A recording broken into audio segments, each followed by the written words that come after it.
শিক্ষার্থীরা আসসালামু আলাইকুম। আজকে আমি তোমাদের পদার্থবিজ্ঞান বইয়ের চতুর্থ অধ্যায় কাজ শক্তি ও ক্ষমতা এই অধ্যায়ের গাণিতিক সমস্যা নিয়ে আলোচনা করব।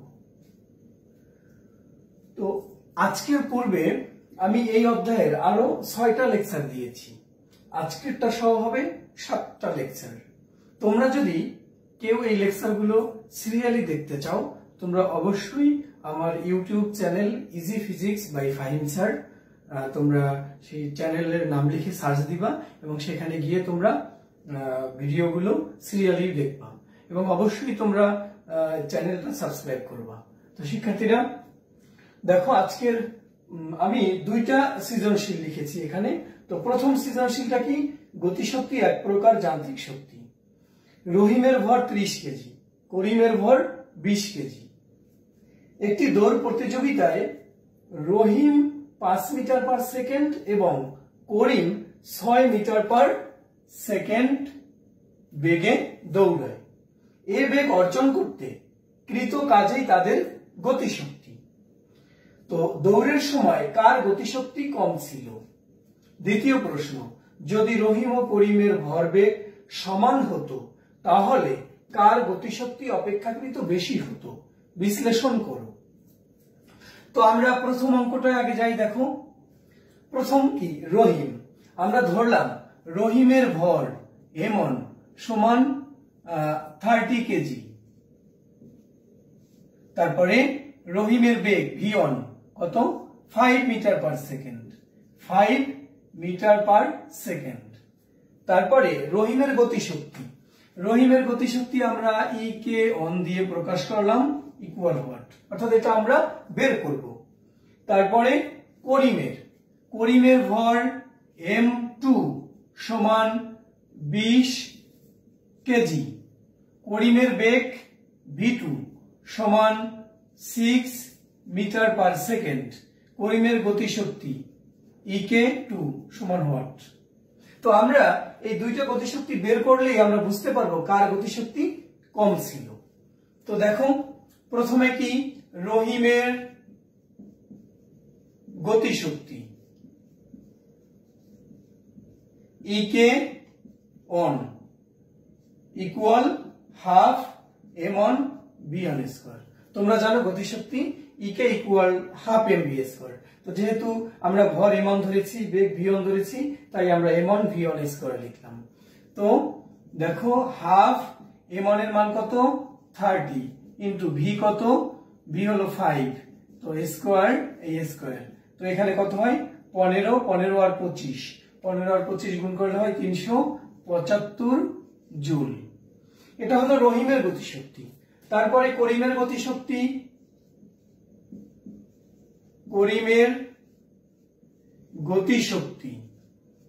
ইকে 2 সমান half m2 v2 square. Half m2 এর মান কত? m2 এর মান 20, v2 এর মান কত?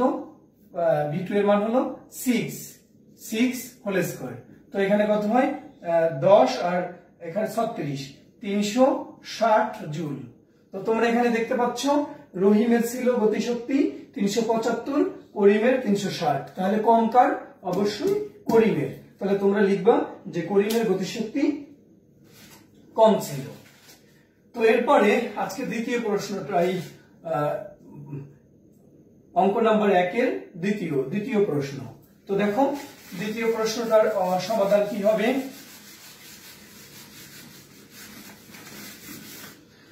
যদি রহিম ও করিমের ভরবেগ সমান হতো তাহলে কার গতিশক্তি অপেক্ষাকৃত বেশি হতো? বিশ্লেষণ করো। তো রহিমের ভরবেগ আর করিমের ভরবেগ সমান হলে, তো এখানে রহিমের ভর দেয়া আছে কত? 30 কেজি। আবার রহিমের বেগ দেয়া আছে কত? v1 5 metre per second. এই দুটা যদি গুণ করো তাহলে কি পাবো আমরা? ভর আর বেগ গুণ করলে হয় ভরবেগ। তো ভরবেগ এখানে কত হয়? 30 আর 5 গুণ করলে হয় 150। আর করিমের ভর কত ছিল? 20। করিমের বেগ কত ছিল?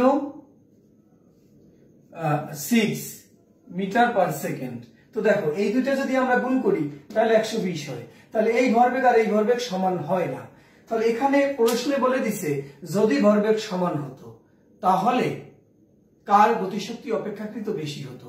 শিক্ষার্থীরা তোমরা এখানে মনে রাখবা, যখন এখানে বলছে যদি রহিম ও করিমের ভরবেগ সমান হতো, এই কথাটা বলার মানেই এখানে দৃশ্যকল্প চেঞ্জ হয়ে গেছে। তার মানে এই বেগ আর এই বেগ এখন আর নেই। এখন তুমি বলতে পারো ভর কি ঠিক থাকবে? অবশ্যই ভর ঠিক থাকবে। একটা মানুষের বা একটা বস্তুর ভর তো চেঞ্জ হতে পারে না, অর্থাৎ বেগ আর এখানে এই বেগটা আর কার্যকর হবে না, এই বেগ আর কার্যকর হবে না। তাহলে তোমরা জানো রহিমের ভর 30 কেজি, করিমের ভর 20 কেজি। তাহলে আমরা ধরে নিলাম যেহেতু দেখো এদের ভরবেগ সমান, তাহলে আমরা ধরে নিলাম রহিম ও করিমের ভরবেগ যেহেতু সমান, তার মানে রহিম ও করিমের ভরবেগ পি, অর্থাৎ রহিম ও করিমের ভরবেগ কত? পি। এখন তোমরা সুবিধার জন্য রহিমের পি ওয়ান ধরতে পারো, করিমের পি টু ধরতে পারো, তাহলে কি পি ওয়ান আর পি টু কি পরস্পর সমান হবে। তাহলে তোমরা ধরলা রহিম ও করিমের ভরবেগ সমান, মানে পি, যেহেতু সমান তাই পি। এখন রহিমের গতিশক্তি, রহিমের গতিশক্তি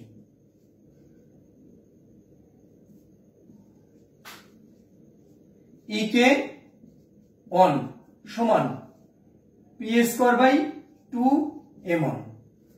এটা আমরা কিভাবে লিখছি? তোমরা জানো যে ভরবেগ আর গতিশক্তির মধ্যে সম্পর্ক হলো পি স্কয়ার বাই 2m। আমরা এটা প্রতিপাদন করে দেখাইছি, তারপর 1 মিনিটে আমি তোমাদের এটা প্রতিপাদন করে দেখাই। E K one equal half M V square, এটা আমরা জানি, হাফ এম বি স্কয়ার, এটা আমাদের জানা আছে।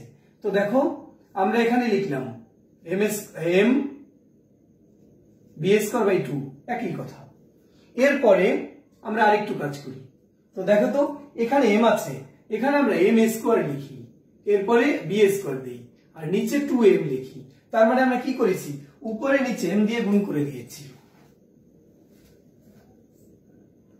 আচ্ছা, এরপরে দেখো এখানে এম ভি একত্রে লিখে আমি স্কয়ার দিলাম ভাগ 2m। এখন দেখো এইটা হলো ভর আর ভি হলো বেগ। ভর আর বেগের গুণফলকে কি বলে? ভরবেগ।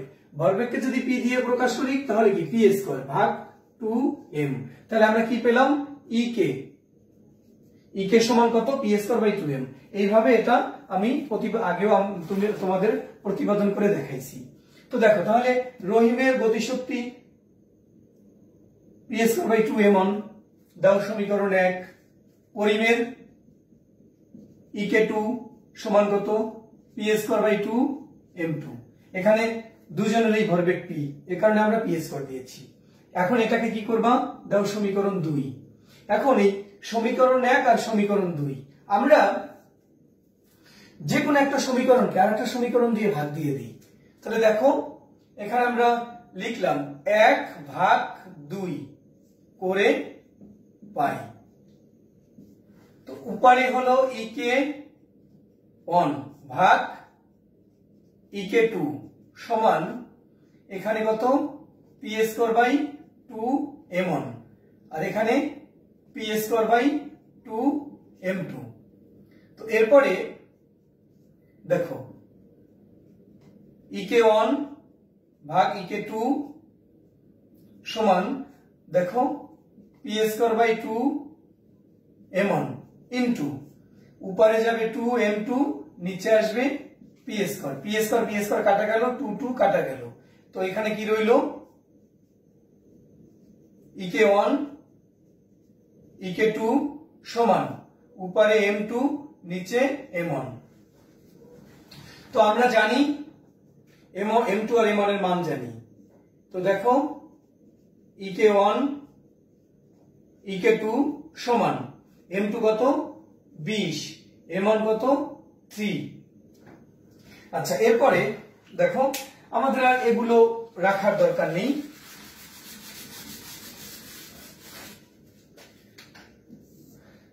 এরপরে যদি আমরা কাটাকাটি করি তাহলে কি হয়,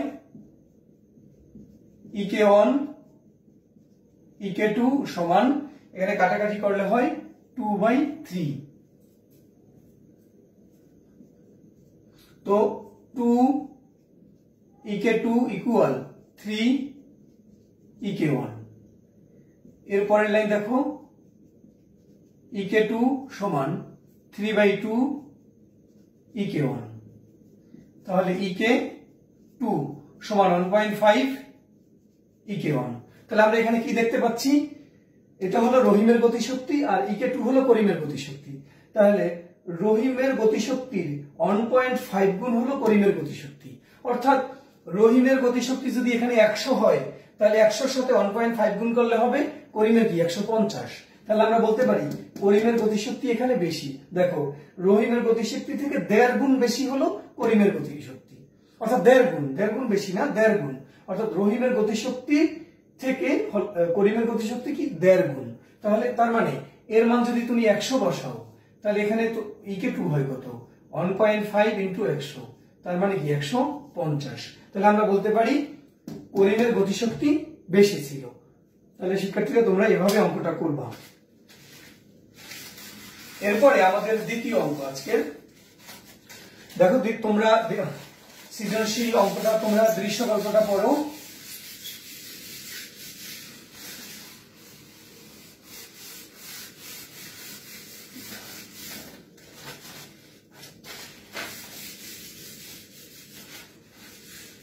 আমাদের এগুলো দরকার নেই। দেখো 15 কিলোওয়াটের একটি তড়িৎ মোটর 100 কেজি পানি 0.5 মিনিটে 300 মিটার উঁচু ছাদে উঠাতে পারে। মোটরটির কর্মদক্ষতা নির্ণয় করো। তারপরে কর্মদক্ষতা 75% হলে উল্লেখিত পানি তুলতে মোটরটি কি পরিমাণ শক্তি ব্যয় করবে, গাণিতিক বিশ্লেষণ দাও। শিক্ষার্থীরা কর্মদক্ষতা চেয়েছে, তা তোমরা জানো কর্মদক্ষতা হলো ইটা equal p/p prime into 100%। p হলো কার্যকর ক্ষমতা, p প্রাইম হলো প্রদত্ত ক্ষমতা, আর এরপর এটাকে পার্সেন্টেজ করতে হবে। তো এখানে প্রদত্ত ক্ষমতা দেয়া আছে 15 কিলোওয়াট, কিন্তু কার্যকর ক্ষমতা তো নাই।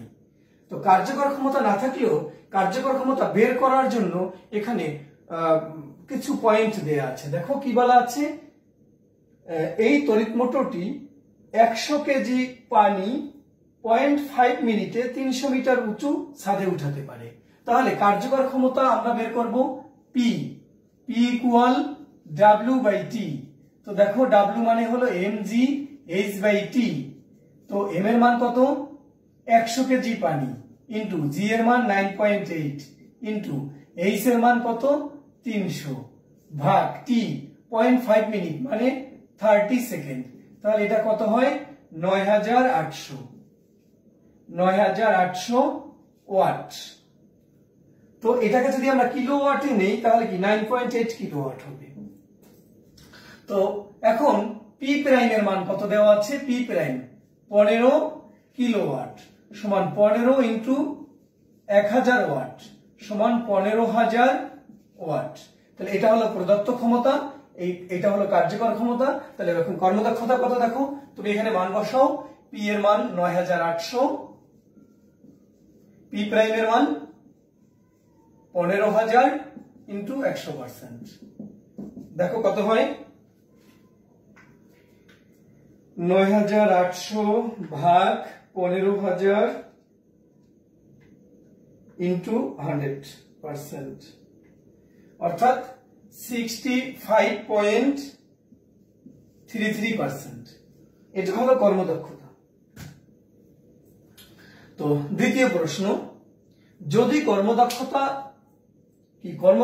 75% হলে উল্লেখিত পানি তুলতে মোটরটি কি পরিমাণ শক্তি ব্যয় করবে। তো আমরা এই অঙ্কটা করব। দেখো এটা আমরা মুছে দিই।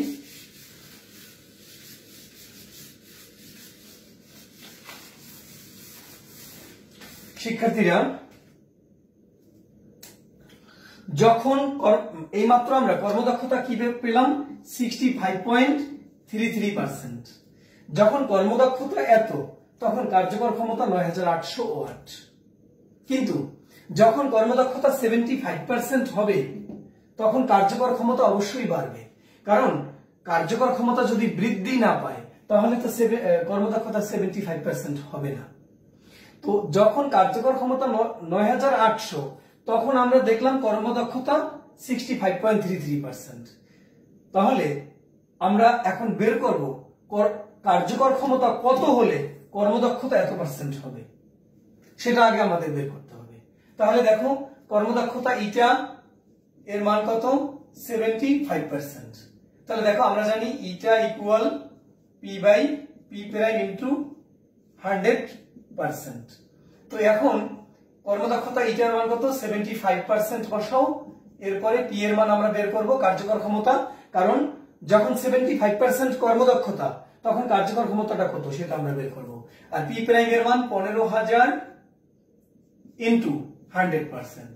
অনেকে প্রশ্ন করো যে এই 15000 এর কি চেঞ্জ হবে না? দেখো প্রদত্ত ক্ষমতা আমি কিভাবে চেঞ্জ করব? কার্যকর ক্ষমতা বের করতে পারি। ইঞ্জিনের কার্যকর ক্ষমতা মানে কি? যদি এখানে একটা জিনিস বুঝতে পারতেছো যে ইঞ্জিনটা যদি শক্তির অপচয় কম হয় তাহলে তার কার্যকর ক্ষমতা বাড়বে।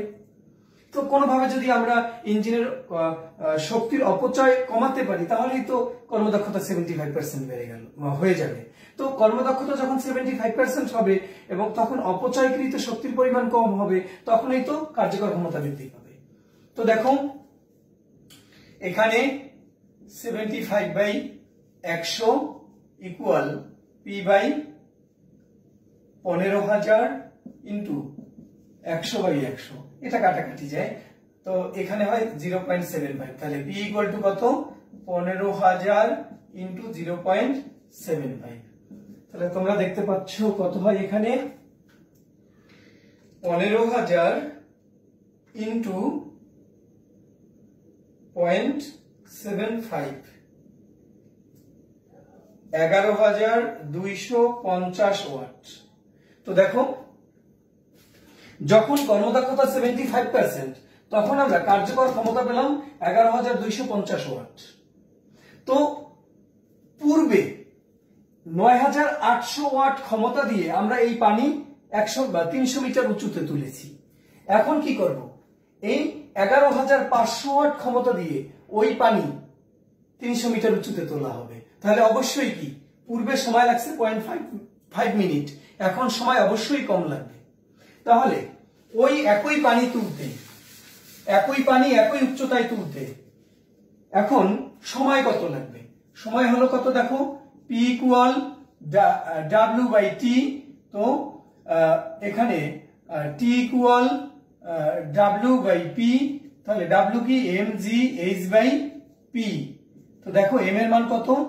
100 ইন্টু g এর মান 9.8 ইন্টু h এর মান 300 ভাগ p এর মান কত? এই p এর মান হলো 11250।